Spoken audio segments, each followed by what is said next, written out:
Hi guys, I'm Prerit Chopra. Welcome to my new YouTube channel, The Well Generating. So guys, I hope आप सबकी trading बहुत अच्छी चल रही है. मार्केट में बहुत वॉलिटिलिटी है.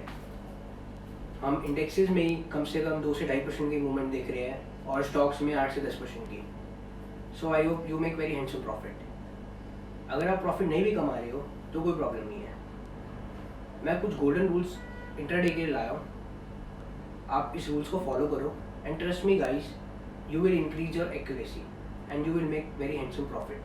So guys, हम बिना टाइम वेस्ट करे अपने रूल्स पे आते हैं. So guys, मेरा फर्स्ट रूल जो है वो है always do trading in a discipline manner. अब ये डिसिप्लिन क्या होता है? बेसिकली डिसिप्लिन ये है कि जब भी आप ट्रेड करते हो, ट्रेड करते टाइम अपने इमोशंस को अपनी ट्रेड से दूर रखो. अपने इमोशंस को ट्रेड में मत लाओ. अगर आप ऐसे करते हो तो trust me guys, you will make 70% accuracy in your trade. You have to become a robo. आपको रोबो की तरह ट्रेड करनी है. आपको स्ट्रिक्टली स्टॉप लॉस का यूज़ करना है, स्ट्रिक्टली टारगेट्स लगानी है. तो always do trading in a discipline manner. So guys, next is wait for confirmation. Guys, आप कोई भी कैंडलस्टिक पैटर्न यूज़ कर रहे हो, like morning star, evening star, bullish engulfing, बैरिश engulfing pattern, कोई भी आप कैंडलस्टिक पैटर्न यूज़ कर रहे हो या आप कोई भी इंडिकेटर यूज़ कर रहे हो, मूविंग एवरेज, मैकडी, RSI और बॉलिंजर बैंड, एनीथिंग, या प्राइस एक्शन पे काम कर रहे हो, बस आपको एक चीज़ का ध्यान रखना है. आपको ट्रेड हमेशा कंफर्मेशन के बाद ही करनी है. आपको वेट करना अपनी एंट्री का, and after confirmation you have to enter in your trade. अगर आप ऐसे करते हो तो आपकी एक्यूरेसी बहुत अच्छी बनी रहेगी ट्रेड में. So my next point is exit on stop loss. अब guys, stop loss is very a good weapon in our hand, but problem यह है कि हम स्टॉप लॉस का यूज़ ही नहीं करते हैं. हम करते हुए तो हम अपने मन में स्टॉप लॉस लगा लेते हैं. अगर हमारी ट्रेड रॉन्ग डायरेक्शन में जा रही है और हमारा स्टॉप लॉस अगर ट्रेड भी हो गया तो हम अपनी पोजीशन नहीं काटते हैं. हमें लगता है कि नहीं यार, यहाँ से रिवर्सल आएगा, हम ट्रेड से बाद में एग्जिट कर देंगे. बट ऐसा होता नहीं है. वो रिवर्सल तो आता नहीं है, हमारा लॉस और बुक होता रहता है. सो गाइस, हमें इस चीज़ से ओवरकम करने के लिए हमें ऑटोमेटिक स्टॉप लॉस प्लेस करना चाहिए. अगर हम ऐसा स्ट्रिक्टली करते हैं तो हम अपने लॉस को बचा सकते हैं. सो my next point is book your profit.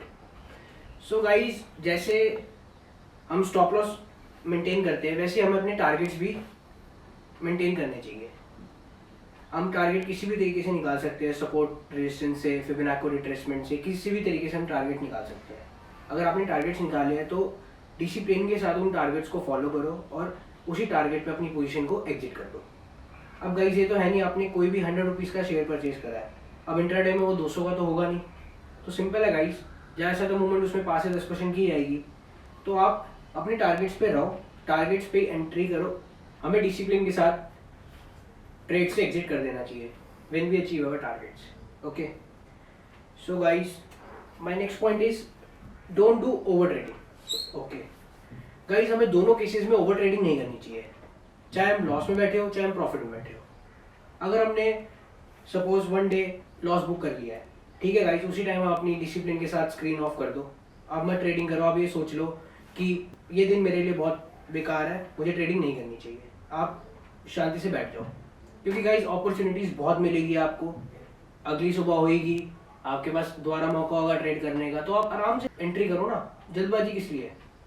अगर आप लॉस में ही एंट्री या दोबारा करते रहोगे तो आपका जो माइंड होगा, आप बीच में इमोशंस को लाते रहोगे. आपके मन में ये होगा कि यार मुझे सिर्फ लॉस कवर करना है, मुझे ट्रेड नहीं करनी, मुझे लॉस कवर करना है.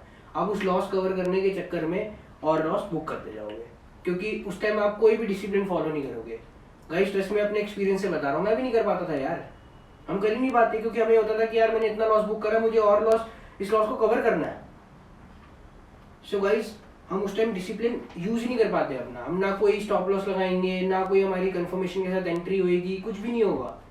हम ऐसे ही ट्रेड करते रहेंगे. ओके, सो गाइज, हम अपने नेक्स्ट रूल पे आ जाते हैं. Rule number 2.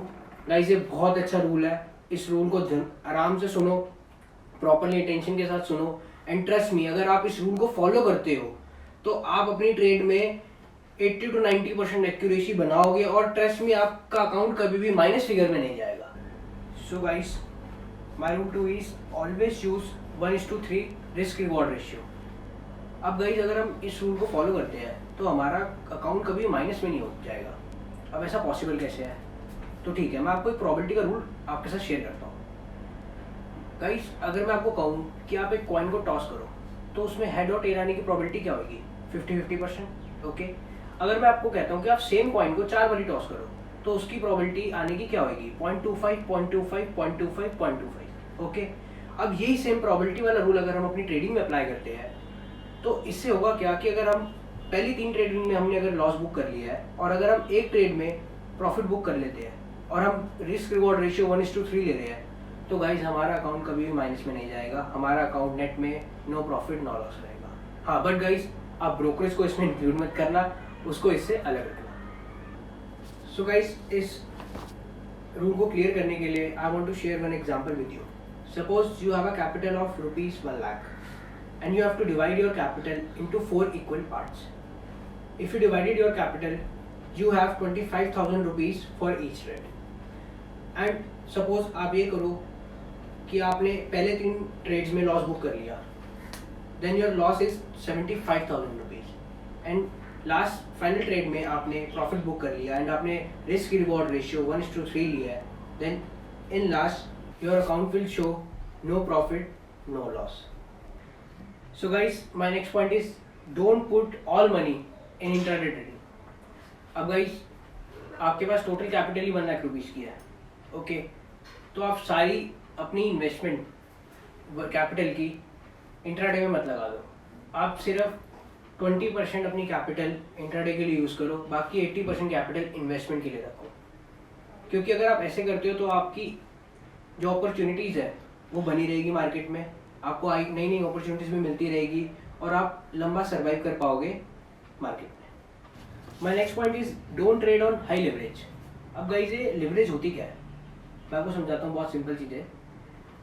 आपके पास टोटल कैपिटल 10,000 रुपीज़ है एंड आपका ब्रोकर आपको 10 टाइम्स की लिवरेज प्रोवाइड कर रहा है। इसका मतलब ये है कि आप 10,000 रुपीज़ लगा के 1 लाख रुपीज़ के शेयर्स बाय कर सकते हो। अब सुनने में तो गाइस बहुत अच्छा लगता है कि हम 1 लाख रुपीज़ के शेयर्स बुक कर रहे हैं, बट प्रॉब्लम ये आती है कि अगर हमें लॉस होगा तो वो भी तो बड़ा होगा यार। अगर हम प्रॉफिट लिवरेज से अच्छा बड़ा कमा रहे हैं तो लॉस भी तो हम बड़ा बुक करेंगे।